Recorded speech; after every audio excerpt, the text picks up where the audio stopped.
কুল্লু নাফসিন যায়িকাতুল মাউত ওয়া নাবলুকুম বিশ-শাররি ওয়াল খাইরি ফিতনা। এই পৃথিবী থেকে আমরা থাকার জন্য আসছি বলেন?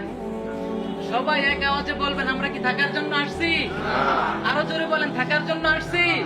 আমাদের চলে যেতে হবে। এই পৃথিবী বড় স্বার্থপর। এই পৃথিবী কাউরে জায়গা দেয় না। এই পৃথিবী কাউরে জায়গা দিবে না, কাউকে দিবে না। এই পৃথিবীতে কত বড় বড় ক্ষমতাওয়ালারা ছিল, কত টাকাওয়ালারা ছিল, কত পয়সাওয়ালারা ছিল, কত দাপটওয়ালারা ছিল, কত সুন্দরী চেহারাওয়ালা নারীরা ছিল। আজকে আর ওই টাকাওয়ালা নাই, আজকে আর ওই ক্ষমতাওয়ালারা নাই, আজকে আর ওই সুন্দরী নারী নাই। আজকে তারা মাটির সাথে রেজা করতেছে, রেজা করতেছে। তারা আজকে নাই, দুনিয়াতে চলে গেছে। অতএব ও দোস্ত বুজুর্গ, তুমি কোন দুনিয়ার স্বপ্নে, তুমি কোন দুনিয়ার রঙে রঙিন হয়ে গেছো যে তুমি আজকে নামাজ কি ভুলে গেলা? তুমি কি একটা বারো কল্পনা করো নাই? তুমি কি একটা বারো চিন্তা করো নাই যে দুনিয়ার জন্য তুমি নামাজকে ছেড়ে দিচ্ছ, যে দুনিয়ার জন্য তুমি আল্লাহকে ছেড়ে দিচ্ছ, যে দুনিয়ার জন্য তুমি রাসূলকে ছেড়ে দিচ্ছ, সেই দুনিয়া কিন্তু তোমাকে লাথি মেরে দুনিয়ার বাইরে ফেলা দেবে। কথা বলেন ঠিক কিনা?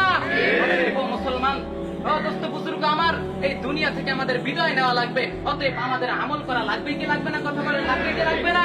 কুল্লি ইয়াউমি ইউনাদিক, আমাদের এই কবর প্রতিদিন ডাকতে থাকে, প্রতিদিন এই প্রতিদিন ডাকতে থাকে। তামশি ফি জামাআল আরদ, এই যে দুনিয়ার জমিন থেকে তুমি হাঁটতেছো, তামশি ফি জামাআল আরদ ওয়া সাওফা তাকাউ ওয়াইদা, খুব অচিরেই তোমাকে এই কবরে যাইতে হবে। আজকে দেখেন এই ব্যক্তি যে আজকে এই মাইয়াত আজকে কি ঘোষণা দিয়ে দিছে, আজকে মাইয়াত কি জানায় দিছে যে আমরা কেউ থাকতে পারবো না। থাকতে পারবো ভাই? কেউ থাকতে পারবো? চলে যেতে হবে। গত জুমায় আমি বয়ান করেছিলাম মৃত্যু নিয়ে। কি নিয়ে ভাই?